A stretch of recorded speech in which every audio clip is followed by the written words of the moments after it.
we should get Robert up soon. In the meantime, maybe we can quickly get underway. So it's been a few weeks since we had a panel like this. Back in the mists of time, pre-Shapella, feels like a very long time ago. And now we're in an entirely new world of post-withdrawals liquid staking. So I see Robert's on stage there from Allnodes. We've got Ben as well from bloXroute, and of course I am Mav from Rocket Pool, but we've got Langers, the general manager, who will be doing most of the talking from the Rocket Pool side today. And the topic of the space is ETH staking hitting escape velocity. So I have to say that is a little bit of a play on rocketry terminology. But while we can and do see some staked ETH escaping, as in being withdrawn, at the same time there is a lot being deposited or redeposited. Obviously, people who staked a long time ago may have had different options or different protocols that they have now, and they're looking to change how they're helping to secure Ethereum. We've got a little bit of an agenda to chat through today, but happy to take any questions at any time as well. You can drop them in the comments of this Spaces tweet. And for the Rocket Pool community listening, I'll also try to keep an eye out in trading. Feel free to tag me. But with that covered off, let's do a quick round of introductions. Start with Langers, and then we can go through the rest of our speakers up here on stage. Hello, everybody. I'm Langers. I'm from Rocket Pool, obviously. So my kind of title is general manager, general manager of the core team. But I'm obviously heavily involved in the Rocket Pool community generally. Rocket Pool is kind of made up of the kind of core team, and then this massive community of node operators and kind of rETH holders and that sort of thing. So we've kind of got a big community there. So it's really great to be here, obviously, and I'm looking forward to chatting to everybody else.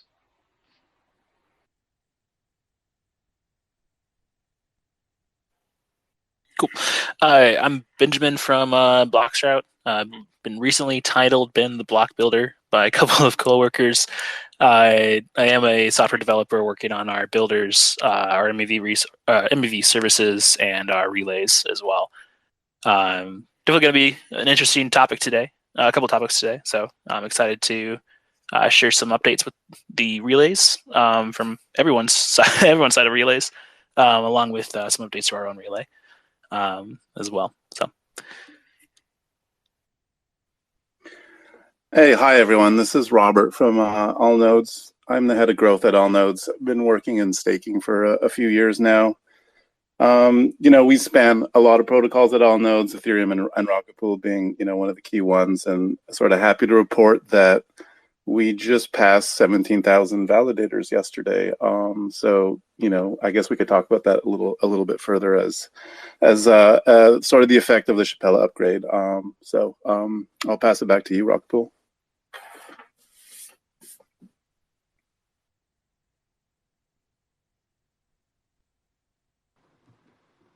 Okay, so let's start off with obviously the big topic, which is the Shapella upgrade. We've got 3 different protocols here who may have had different experiences, different priorities as we've gone through what is arguably the biggest change to Ethereum since the merge. And maybe we can run through one at a time again. If we'd all like to share kind of our experiences, what happened the way we expected, what was maybe a little bit different. Over to you, Langers. Yeah, so I think everyone here can probably attest to the fact that hard forks are always a testing time. But to be honest, Shapella went extremely well. I think the network participation rate dropped very slightly, but then bounced back up again, pretty quickly over kind of a course of a couple of days. I think I saw tweets from Danny and a few others saying that they expected 80% to be the kind of like base participation rate during a hard fork, but we're actually getting at like 95 is disappointing, and then it's going back up to like 98, 99. So it's a great kind of performance for that. From our side, it's interesting because we've got over 2,000 node operators, so it's kind of helping them through the hard fork is very important. And I should say that it's not necessarily the core team doing that. It's actually a lot of our community volunteers that kind of help node operators get through that. And so I'm kind of clapping and there's a lot of I'm very grateful for them for doing that. To be honest, we didn't see a huge amount of problems. We'll probably come into this. There was a couple of problems which we'll kind of touch on, I think, during the questions in this agenda. But overall, it was pretty successful. So from our perspective. Yeah, I would sort of, mirror what Darren is saying on Allnodes side, since we run a lot of nodes with both Rocket Pool, I guess mini pools, but also ETH nodes, obviously, and so it's kind of stressful when you're running all this infra and you have to do a pretty consequential update, I would call it, affecting a lot of users. But the good news is it ran very smoothly from a technical standpoint, right? Quite different than the ETH merge, which was sort of this incredible update that took years to culminate, and that went relatively smoothly. It was kind of odd because like sort of the day after the merge, it was like, oh well, that's it, like nothing went wrong, right? So that was really smooth. I'd say the withdrawal from a technical standpoint, Shapella, was also incredibly smooth from a technical standpoint. It was also sort of like, oh, everything's kind of working. Obviously, there was a couple of little kinks here and there, depending on the client. But the one thing I would say that was quite different, comparing those two sizable updates, was more from the consumer approach, or more from like the user approach. The merge really required nothing on part of the end user or the staker, whereas the withdrawals, you had a lot of people doing a lot of things, right? Maybe they wanted to see how their rewards worked. Maybe they didn't understand how the rewards worked, and they thought they had to do something. Obviously, some people wanted to exit, some people wanted to enter. And so on our side of the fence, we dealt with a pretty overwhelming amount of user questions and customer support. So that was really interesting to work through. And I guess sort of the technical part of that made that, I guess, a bit challenging was any older addresses on the updating to the new address, because of course we couldn't really be involved in that process, right? So we had to educate users using something like ETH2, or that was a typical go-to on how to update their addresses, which is a withdrawal address, which is of course a one-time thing, and it's irreversible. So stressful for customer support, but really smooth for the technicals. Yeah, I could definitely mirror the sentiment that this upgrade seemed very smooth. It was a lot less exciting overall than the big merge that happened back in September.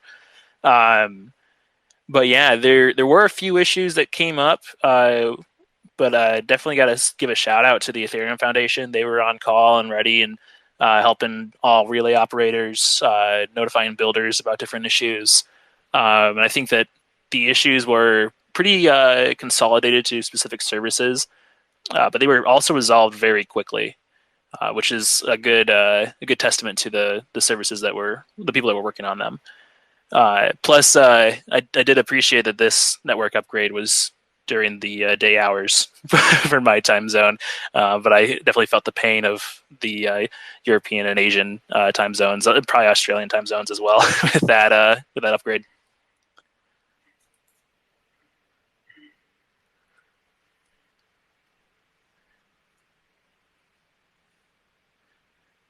I could jump in here and give you guys a little side note, if that's cool. Something I'd like to shine more light on, which was just this really cool side story that I don't think got any press at all. There was this really cool EIP called 4736. It didn't make it into the consensus client, but it was still a proposal that was worked on for over a year. And what this proposal was to allow for basically withdrawal protections for people who had compromised wallets before the withdrawal.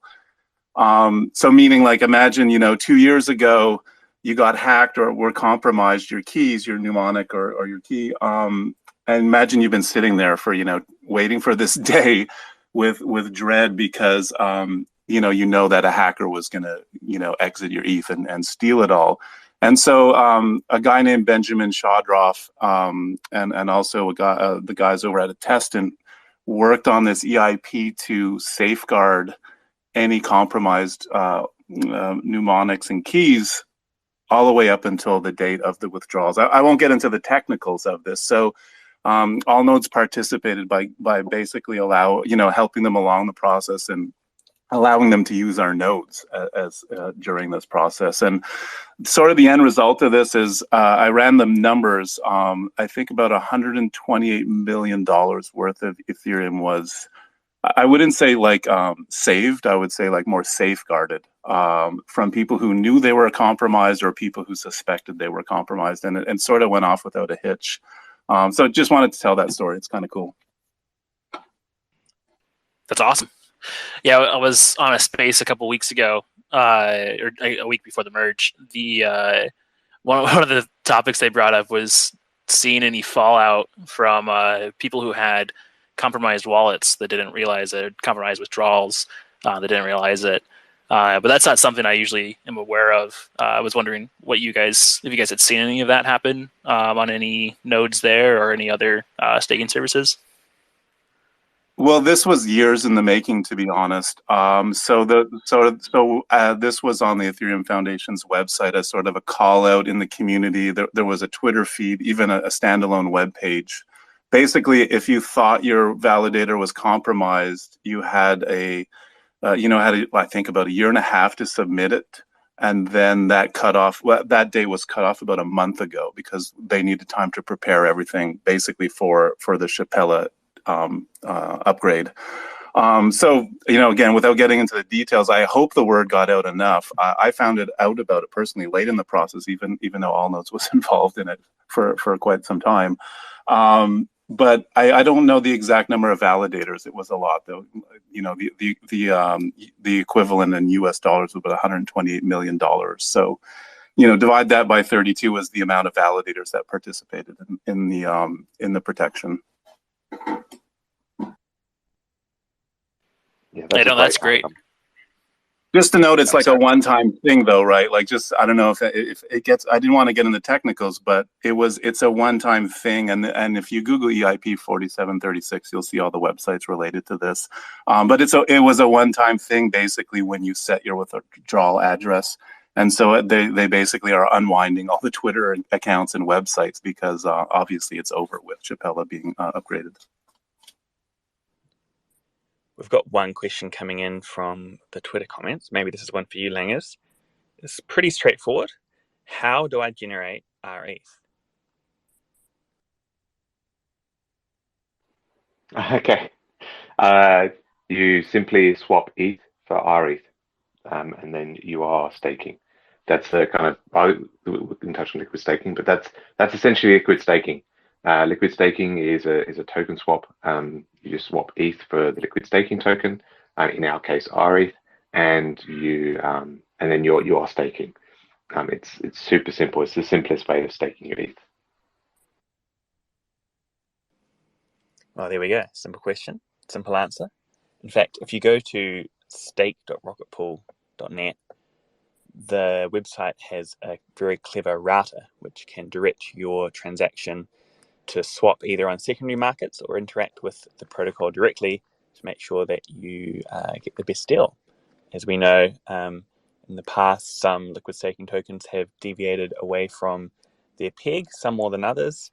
I should put peg in air quotes because it's not exactly a peg, but in this post-withdrawal world, especially with Rocket Pool, there are some interesting mechanics that can help to keep the price closer to where we might expect it.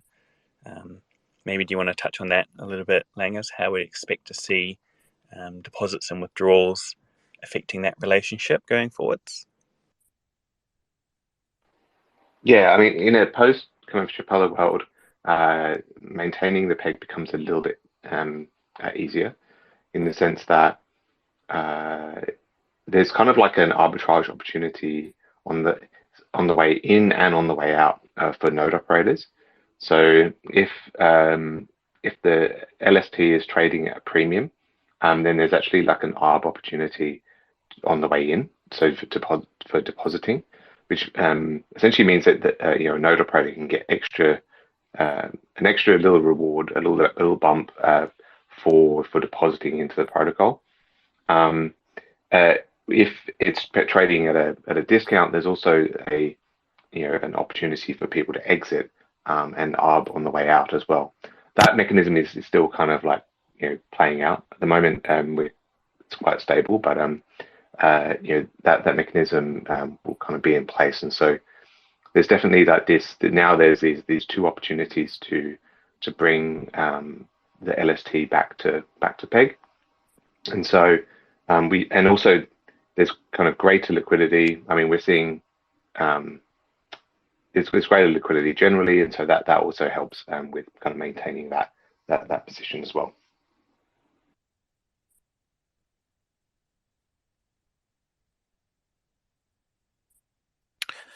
Yeah, I guess I can bring up some of the issues that we saw during the Shapella upgrade that were impacting proposers, and then see how that was impacting anyone at Rocket Pool, and kind of what the upgrade process was to fix that. So everyone knows Shapella upgrade happened on Thursday. All of the validators, every beacon node, every geth node, everything had to successfully roll over to start supporting the new block format that included those withdrawals and operations. What we saw initially was that most relays were providing blocks correctly. During the first epoch, we did notice a pretty steep increase in the amount of missed slots due to all kinds of reasons. After the first epoch from the upgrade had happened, and the second epoch came around, the number of missed slots went back down to somewhat normal, but still high. All of the relay operators from Flashbotch, Ultrasound, blocknative, bloXroute, all of us were in a group chat and actively monitoring the status of these different blocks. And we quickly noticed that there was a theme of missed slots caused by an invalid signature. So the signature that needed to be used for Capella blocks had to change compared to Bellatrix blocks. There's a post-mortem from Prism with this, but the issue was isolated to Prism clients, specifically using MEV relays through MEV Boost. So that was quickly resolved by the Prism team. I think they had an update ready to go within 2 hours. All of the relay operators were able to block any get header requests. Well, not block, but return an empty header for get header requests, which would keep them from using any external blocks. That was done almost immediately after the announcement to all the different relay operators. Let me think. What else was there? So yeah, everyone who was running validators using Prism v4 had to upgrade to their hotfix 4.0.1, and that was a very quick upgrade process with the Prism team. But yeah, it was an interesting issue that was quickly caught and resolved by the different communities. You see, I read it briefly. We don't run Prism, so it didn't affect the Allnodes. But did anyone see, in the postmortem why it wasn't caught during, the test phase? That was one of the questions I had as well. We just talked about it today briefly on a relay operator community call. I think they mentioned it on there, but I think I was also replying to a user during the mention. But I can also follow up after this with a tweet that clarifies more of the post-mortem and give a TLDR on it. Yeah, a shout out to the Prism team for being so responsive in that. That's getting a release out in 2 hours is pretty impressive.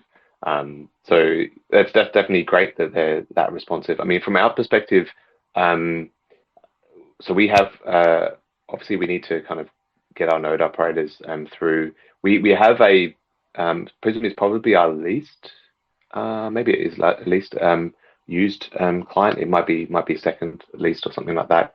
And so it's not as bad for us, but we certainly do need to kind of like coach people through that. And from our perspective, I think we heard about it quite quickly.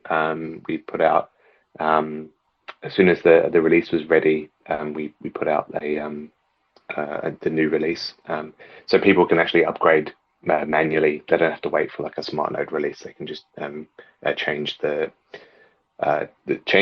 Docker the container that they use, and so they can do that, and that got them back on track, which is really great. It's great to get some insight into what was happening under the hood. It must have been an interesting time for you guys. Yeah, everyone was confused. We were trying to figure out what was going on. Like, our first instinct is always that it's probably our fault that things weren't working.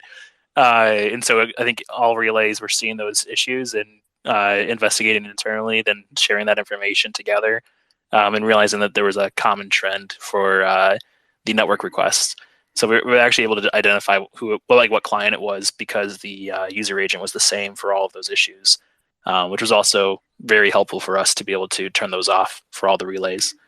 But yeah, I think in total, the postmortem by Prism mentions there were about 50 blocks, though the relay operators have a list that's 129 blocks that were missed due to an invalid signature from that user agent.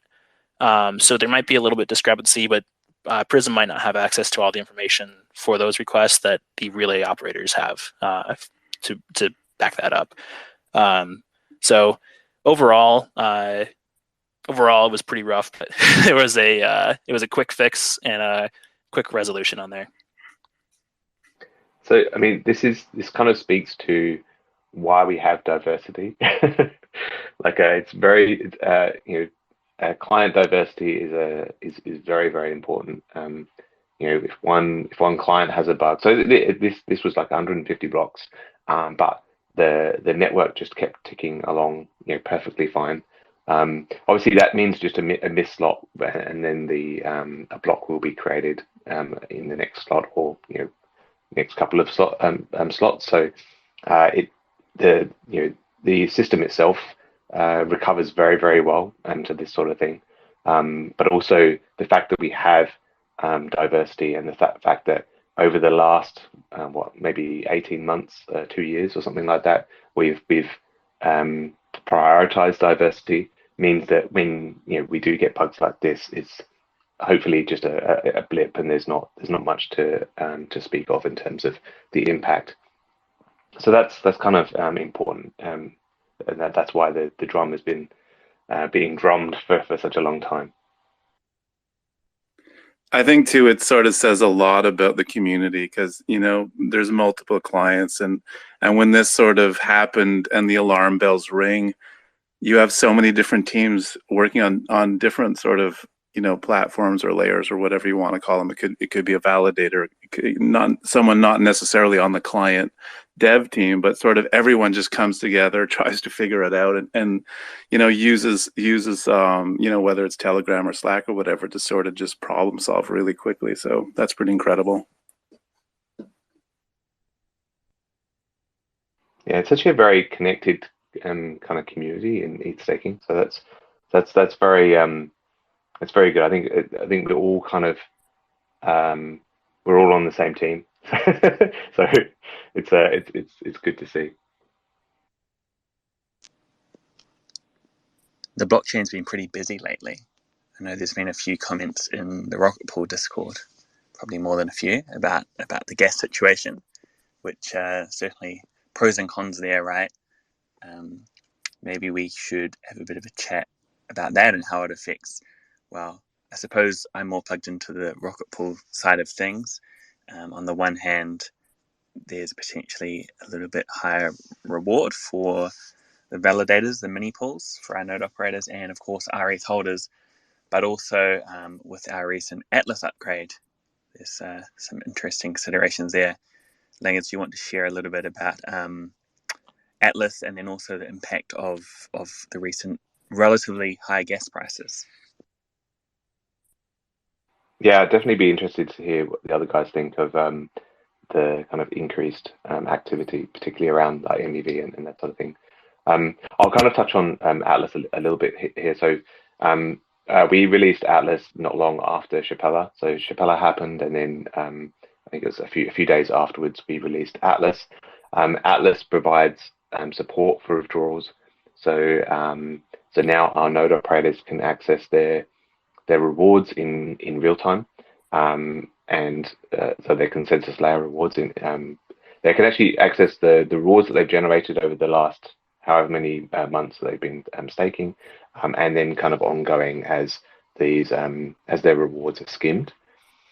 They can also withdraw completely if they want to, and access their original bond. So that's really great. It means that we've kind of closed the loop, as Ethereum has closed the loop on proof of stake. Rocket Pool has done the same, which is fantastic. It also brought, I guess, an innovation in the sense that you can now become a node operator with just 8 ETH plus 2.4 ETH of RPL, and so we've kind of lowering that barrier to entry in terms of becoming a node operator. So that's fantastic, and that's actually increased our capacity for liquid staking by, well, technically it kind of like does it by 3x, but we hope over the next couple of while it'll be a lot more than that. And now we're back in the situation. So it's quite funny. Previously, our ETH demand was outstripping our node operator supply. Post Atlas, and this is by design, we now have an abundance of supply, and so we have loads of capacity for our ETH. So that's amazing, and that's exactly what Atlas was designed to do. And so over the next kind of like days, weeks, we're going to kind of see hopefully a lot of that kind of inflow from our ETH demand. We've already seen quite a lot of that latent demand coming in, and we're kind of so that our ETH demand will come in, and we've got a few things lined up in terms of incentives and that sort of thing to kind of drive some of that as well. So it's fantastic to kind of be in that position again where we now have a load of capacity to take on more liquid staking and kind of deposits. Coming back to kind of like the recent activity, we've certainly seen an uptick in, obviously the gas prices is the most obvious sign of increased activity, which then translates into decent returns for validators and node operators. There's been certainly a few kind of large MEV blocks coming through. We're kind of seeing as well. So I'll kind of pass it back to you guys in terms of how how that's going for you guys in terms of the activity. And Alice, if you got anything to do with Alice as well, that'd be good. But certainly from the activity perspective. Yeah, I'm just looking into this now to look at the recent MEV uptick. Looks like there were a couple new meme coins that that got released recently, and I saw an article that said that there's one account that's responsible for 7% of the total gas on Ethereum network in 24 hours. So it looks like there's been a lot of either arbitrage or front running going on, probably just due to more people getting into these new coins and just different liquidity balances.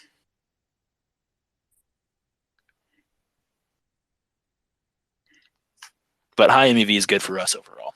That helps us produce big blocks, and that helps produce more rewards for validators. So it's always nice to see that. Yeah, you kind of hope what you kind of hope for is some sort of sustainable activity rather than meme coins. But I'm sure those coins have some sort of intrinsic value that's driving their value. But no, it'd be very good to kind of see a bit more of that sustainable activity. But these bursts are fun. They certainly bring in those big blocks, so it's kind of good to see that as well. Yeah, I'm looking right now at the top blocks on Beacon Chain. It looks like there's been some 600 ETH blocks recently. Those are huge paydays for those proposers.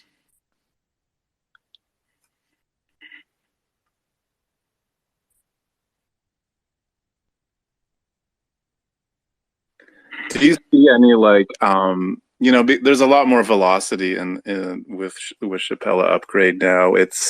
I haven't really seen any stats on where the movements are, whether it's rewards being returned and people, what are they doing with it versus full exits.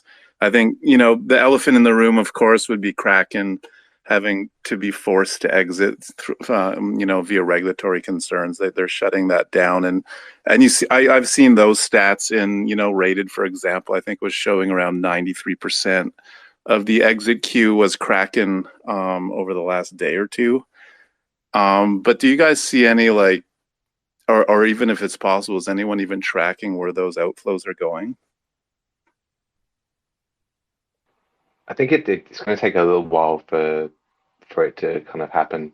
I mean, we're definitely seeing this. There's definitely some inflows, and we've kind of looked at some of the transactions, and some of them do come from Kraken accounts, but it's difficult to tell whether it's from staking. I mean, it may well be, but it's also, you don't know. You can't kind of nail it down. But we're definitely seeing some from Kraken coming through.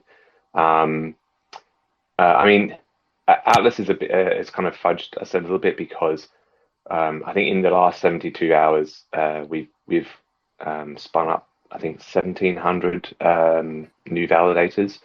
So we've kind of staked about 56,000 ETH in the last 72 hours. And so it's kind of fudged us a little bit. We can't really separate Atlas and like the Shapella increase. But there's definitely a lot of pending. So we obviously we're seeing a lot of exits, which, as you said, Rated is a good place to kind of see those. But we're also seeing the pending queue getting bigger and bigger. So that's a good sign in terms of onboarding new stake into Ethereum staking. So we're definitely seeing the pending queue getting bigger, and we're obviously kind of contributing quite heavily to that. We've also kind of onboarded about 50 new node operators as well. So that's again a good sign in terms of the inflow for Ethereum staking. So yeah, I think everything's kind of going in the right direction. As you said, Kraken is confusing the net amount, but we're seeing certainly seeing a strong inflow, and we will probably see it once that stake is accessible, which I don't know whether it is or not. But once that stake is accessible, then we'll kind of see that being restaked elsewhere. Yeah, we see a similar pattern, and that's the interesting thing about blockchain. You can't really track things accurately. Sort of, still have to use some intuition. You can't really see, on chain what goes where and from where, at least accurately. But it's certain that in the short term, the results are pretty skewed by Kraken. I don't think that's the norm. I think we'll probably hit a normal stride. Actually, I don't know when, but probably pretty soon as that queue changes. I think, looking at the markets in more of a holistic view, is that most people who are staking ETH are going to continue to stake ETH. That they're looking at it from a long-term standpoint, not just from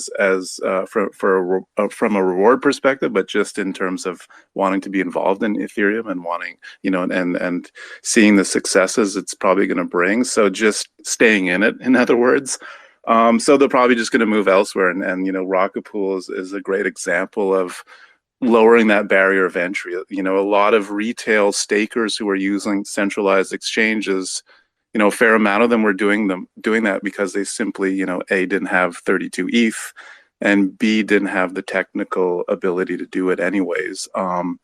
So this is like, yeah, this is a huge opportunity to get people into the space with less amount of ETH, and also, you know, making it easier for them to do so, run their own nodes, whichever, you know, if that's, you know, home staking or using a cloud provider or someone who runs their own bare metal, or however that looks, right? So really interesting. Yeah, I think.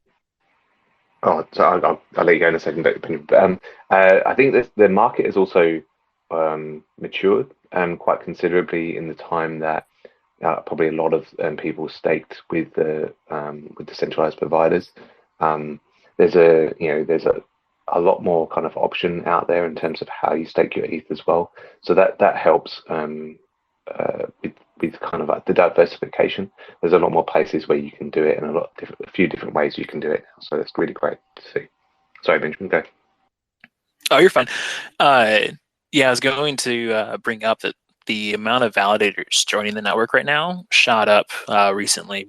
Most likely, like I'm not a financial researcher, but I would say I would attribute it to the Shapella upgrade recently, where you're not locked in for an unforeseeable future, knowing that you could get your 32 ETH out. There's a process to do it now. Yeah, and I would imagine that if we were able to track all of the ETH that was coming out through these withdrawals right now, we'd probably see some of the earlier stakers who had already exited probably go back into staking, either through traditional staking themselves or through a liquidity pool or liquid staking provider. I was actually going to bring up, though, a couple of people have reached out to me asking me about staking on Coinbase right now. I don't want to throw any shade at Coinbase, but I did tell them that they should look into maybe some more of the liquid staking options. Would you like to kind of compare or explain what the differences are really quick, Darren? Yeah, I mean the main differences are the main obvious difference is the validator set. So with Coinbase, Coinbase are running those validators, and with a lot of other providers, and you have to kind of like do your own research. But a lot of other providers, in particular Rocket Pool, we are a permissionless decentralized validator set, which is much more healthy for Ethereum overall. It's much better to have from a resiliency perspective, it's better to have a decentralized validator set, but also from like a risk perspective, it's much better. And also just a general Ethereum health perspective, it's better. So that's kind of like the main difference. I think there's also like a commission difference as well. I think they take now I'm going to get it wrong. I won't say it just in case I get it wrong, but I think they take quite a large commission for doing that, whereas other providers take a smaller commission. So definitely look into those aspects of it as well. Also, the other aspect of it, obviously, they have CBE, but is being a liquid staking token, you can use it in DeFi, and so you can kind of choose your own adventure in terms of that. You can just hold the token by itself, or you can put it into a DeFi protocol and get some extra sort of rewards and yield, depending on what your kind of risk appetite is.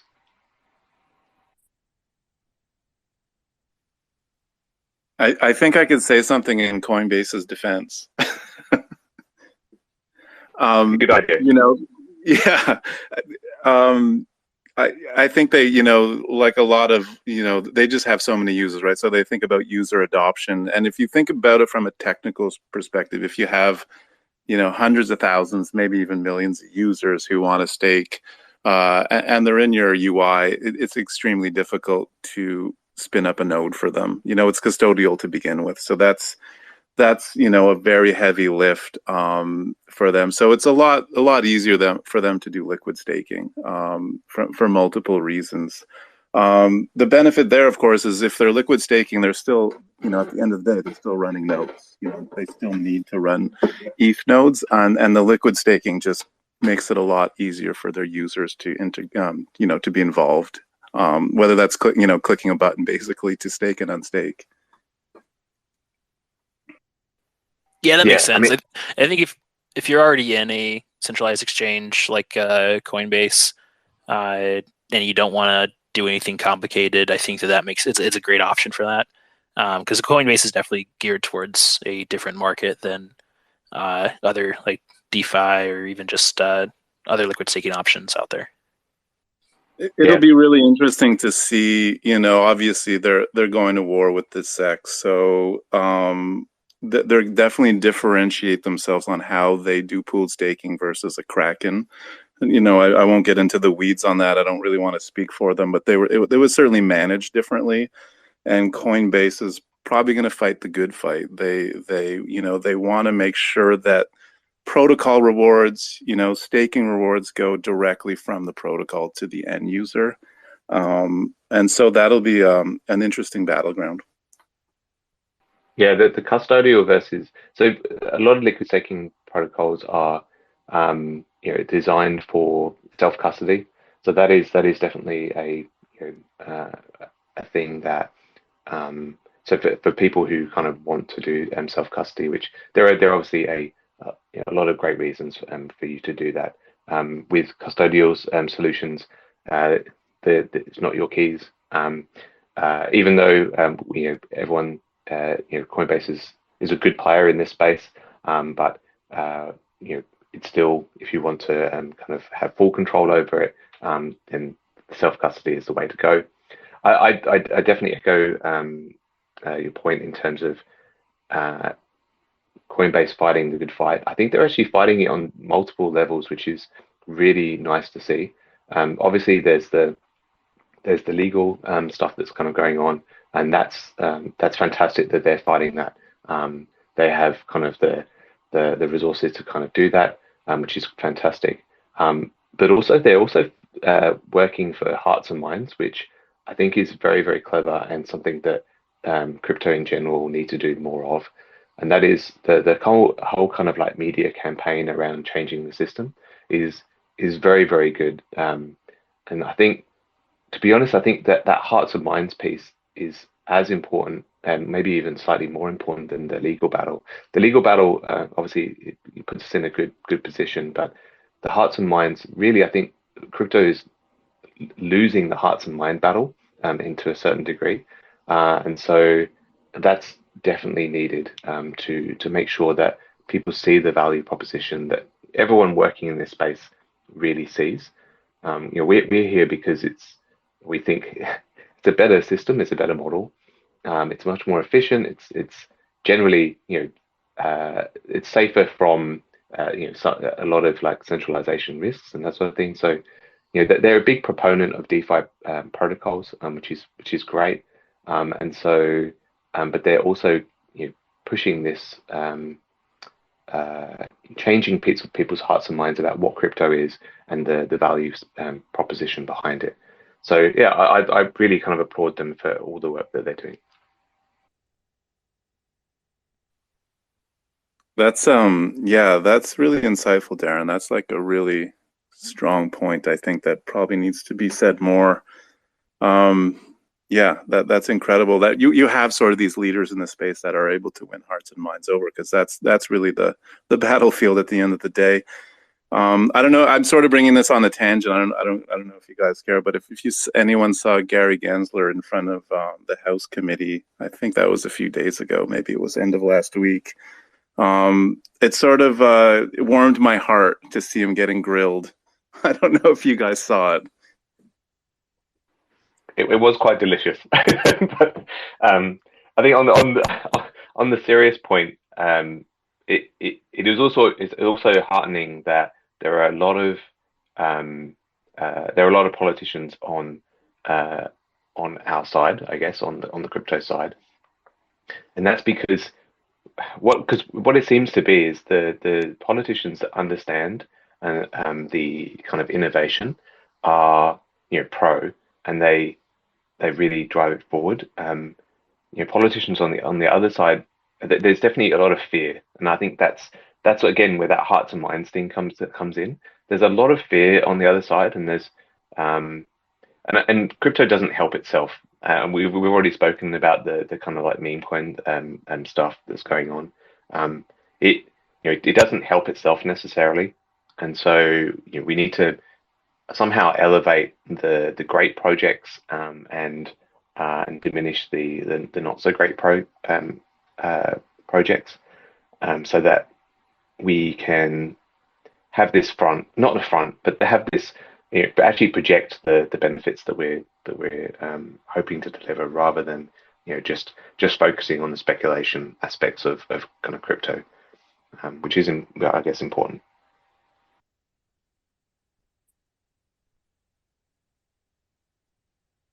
I feel like in a way there's sort of momentum building that I mean, we all know, right?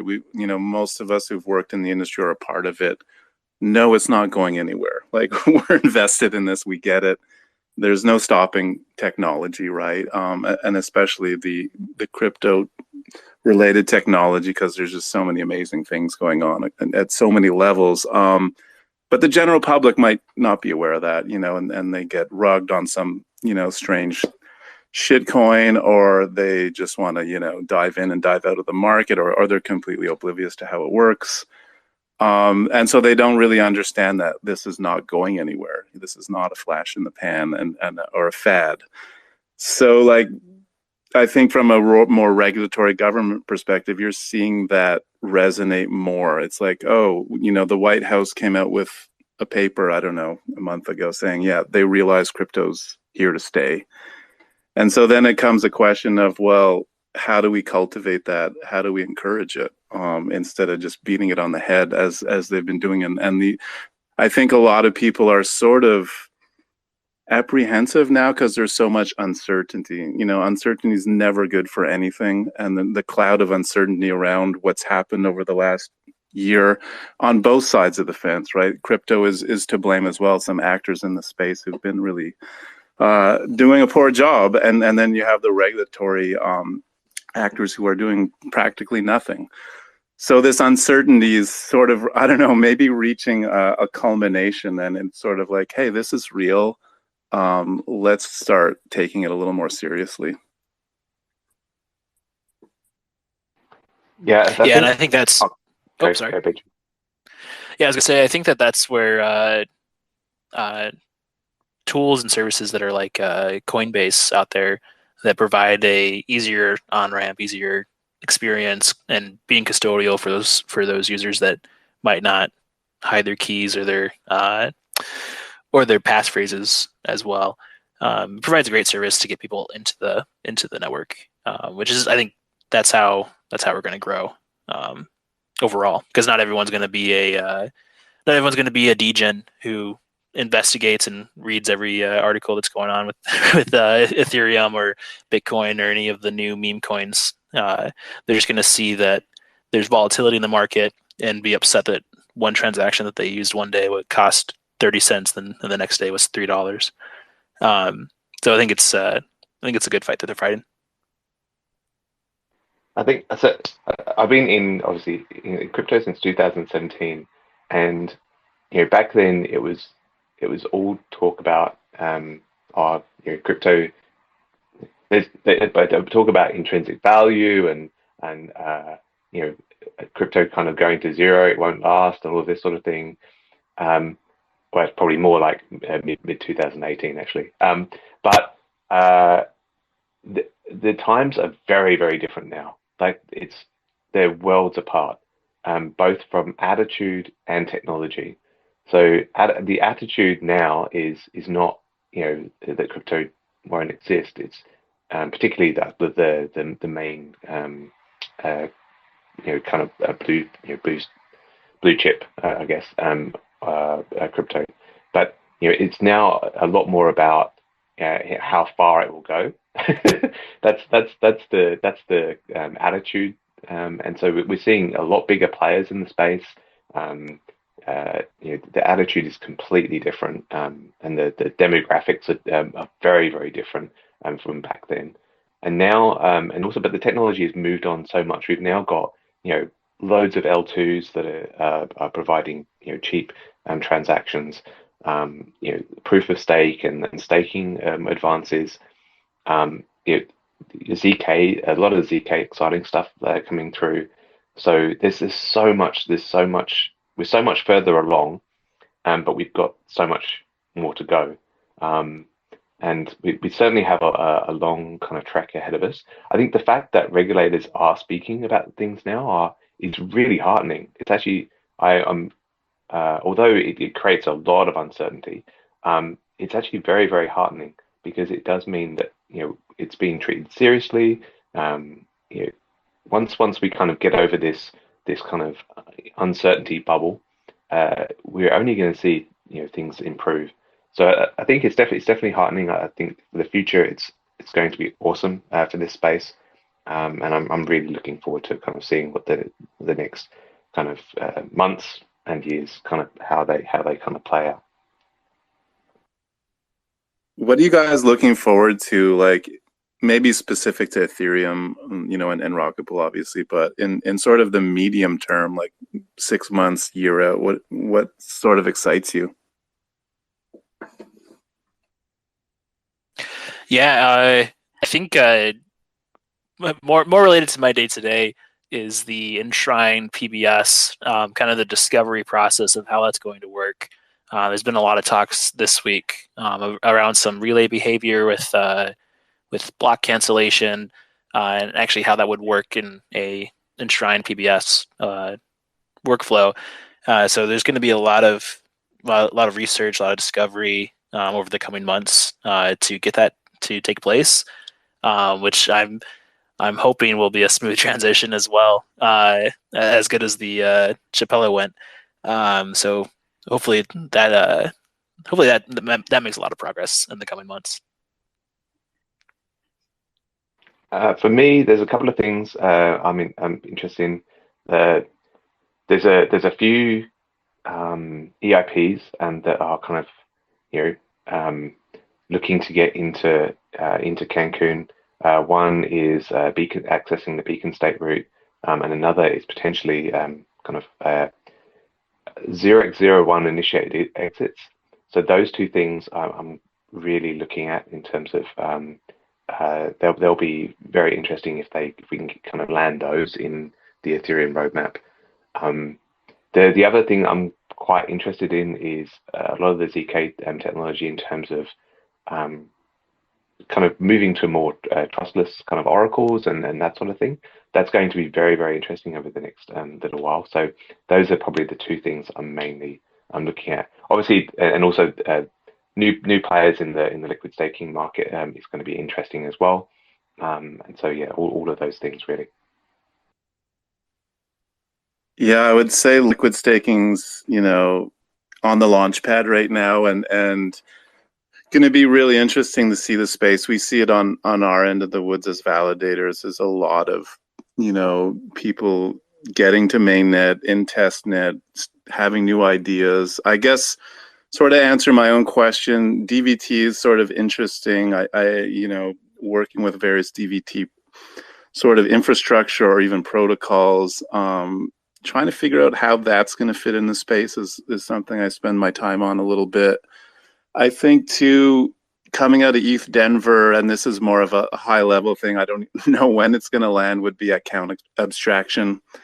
I think the ideas surrounding that is really going to push a lot of innovation into the space, and there's sort of this final realization, or maybe it's just a realization that there's not enough people in the space, and why is that? And it's simply due to a lot of complexity, technical complexity and overhead, and the general public just doesn't want to deal with that. So account abstraction is going to sort of open the doors to being able to onboard a lot more people.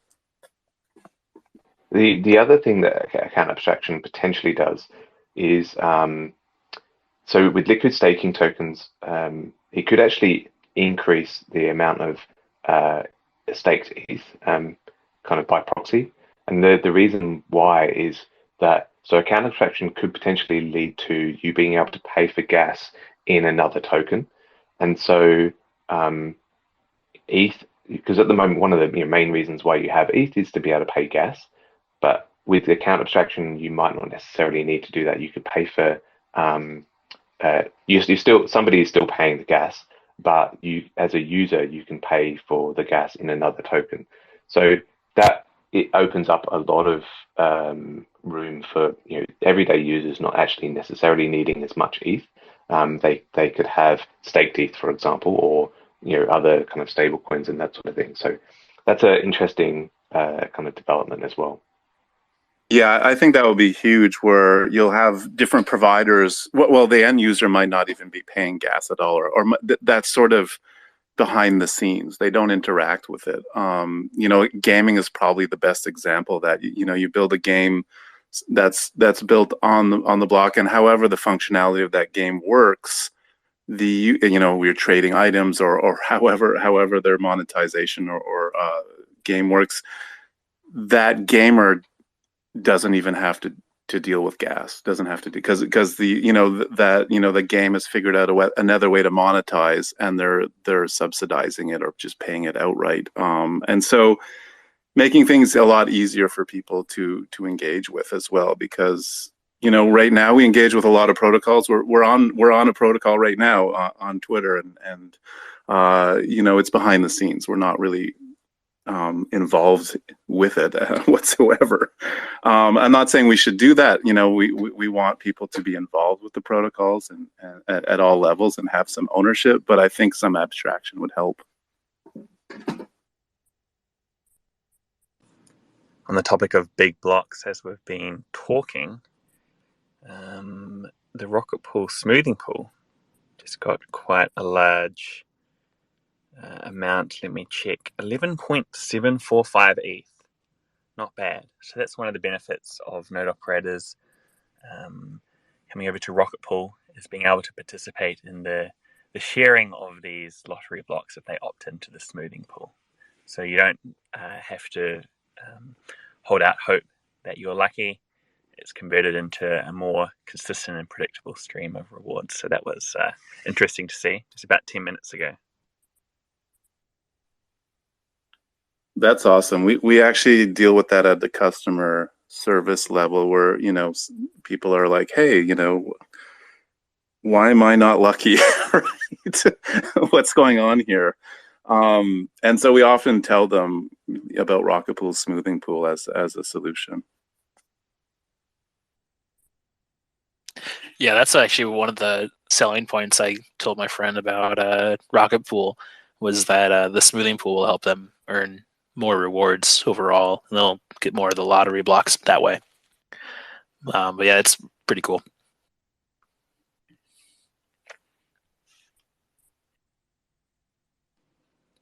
All right, well, we've gone past the hour. It was a great chat, and I don't see any more questions coming in. So if there are any topics that we've missed, anything else anyone wants to bring up, maybe we can start wrapping up this Twitter space. Yeah, I was going to bring up some of the relay vulnerabilities that happened just before the week before the Shanghai upgrade. If that's okay, we can talk about it some other time. Yeah, if we want to. I'd like to know about that. Yeah, go for it. Yeah, so it was a very interesting attack against relay providers by malicious proposers in the network. What was happening was, I guess, a little bit of backstory for people who are unaware. MEV occurs in a couple different ways. One of the most common ways is a bundle, which is a set of transactions that need to exist together. They need to be executed in order, and if they aren't, they can cause a lot of issues for people. And if you can get access to a bundle, a malicious actor could make a lot of money from that. And it's called bundle unwinding, when you have access to someone else's bundle and you take apart the transactions and you put them in a different order that benefits you. So what was happening with these node operators, or not node operators, but these proposers is they were signing multiple bids from relays and getting access to those bundles and causing a missed slot because of that, because multiple blocks were broadcasted. So they were taking the slashing penalty, but they had access to tons of bundles that they were able to unwind and then maliciously steal funds from searchers. This accounted for over $14 million worth of loss over the course of a few days. And it was pretty quickly brought to the attention of all the different relays to get that resolved immediately. And some of the fallout from those resolutions resulted in more orphan blocks. So some of the protections that were added to the relays to do that was to delay returning blocks, or returning those signed bids back to the validators. So we'd wait a number of seconds before return that to them so they could broadcast it, while we would broadcast it internally so they could propagate through the network a little bit more to prevent those losses. So this accounted for a lot of missed and orphan blocks. And from those orphan blocks, we saw invalid parents where some part of the network believed that the block had landed on chain. Some part of the network had marked it as a missed slot. So we'd see a multiple fallout, a lot of fallout from sequential blocks from this issue.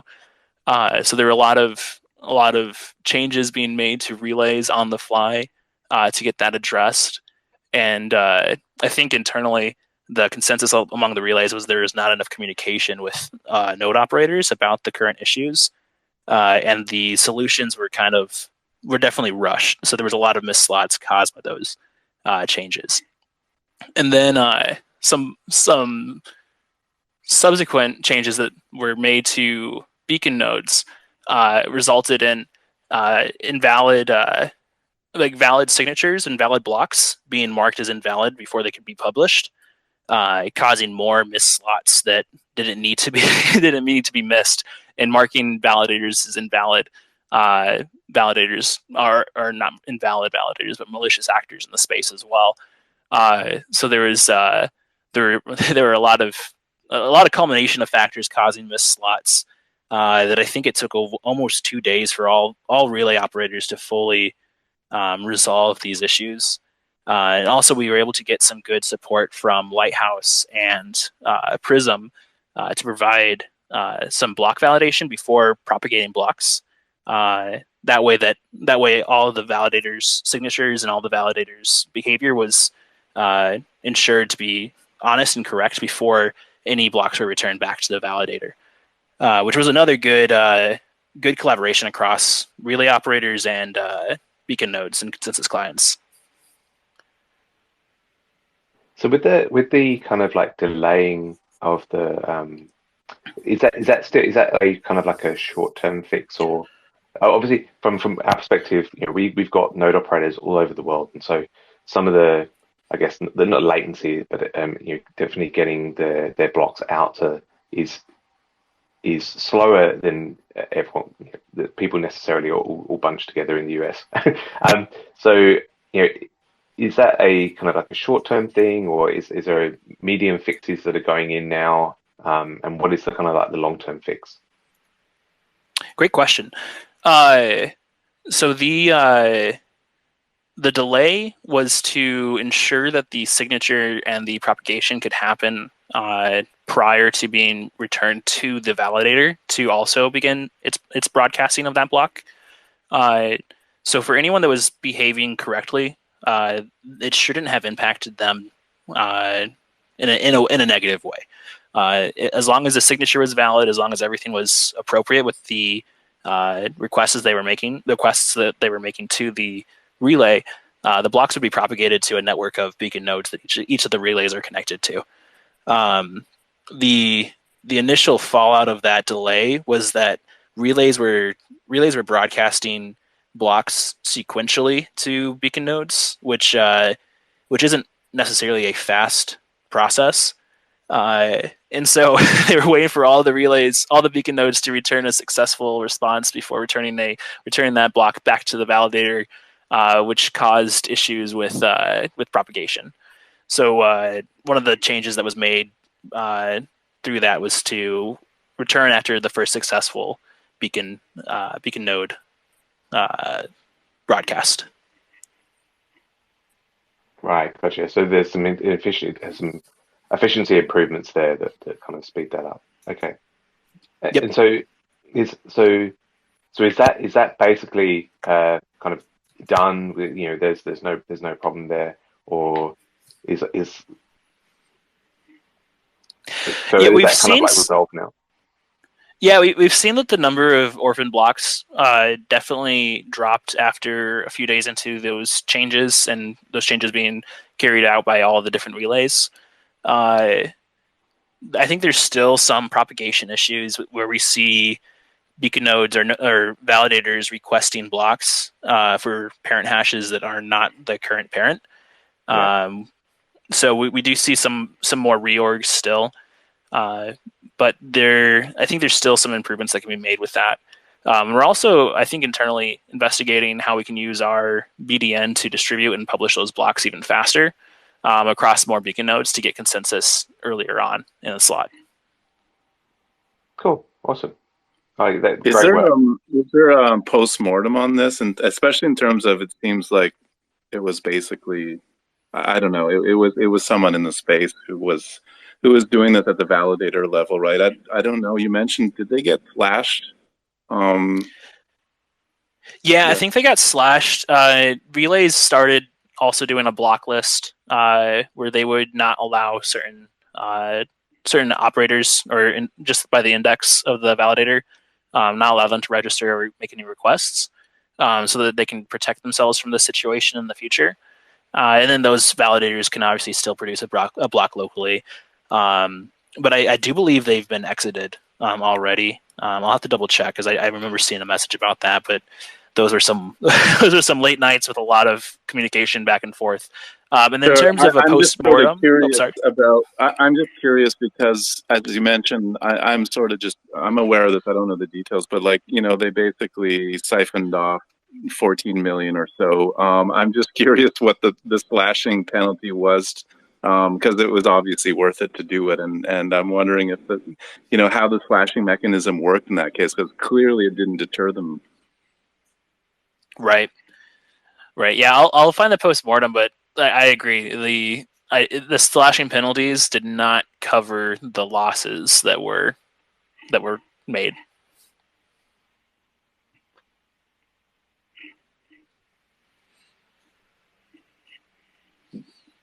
In the future, I'm sort of like, you guys created sort of a block list, I'm assuming.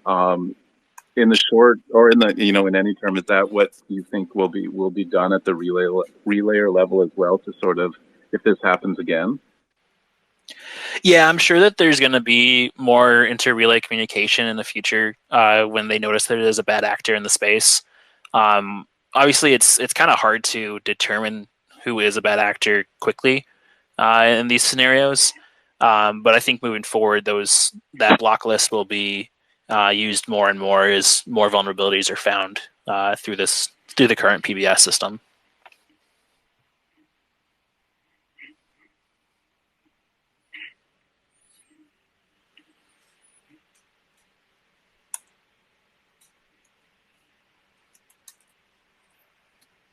Cool. Awesome. I think we can start wrapping up, Mav, if you're there. But I'd like to say thank you very much, guys, for coming on board. It's been a fantastic chat. I think we've got like 15 minutes over. I think just because we're getting into the chat, but it's fantastic to have you guys here. I really enjoyed the chat. Yeah, I appreciate getting the chance to talk with you guys again. We know how quickly the space moves, so we can probably do this again in a few more weeks, and we'll have some more exciting news to talk about. Thanks for everyone for listening in from the audience, and we'll catch you on the next one. Thanks, everyone. Have a good day. Thank you. Thanks, everyone. Really appreciate it.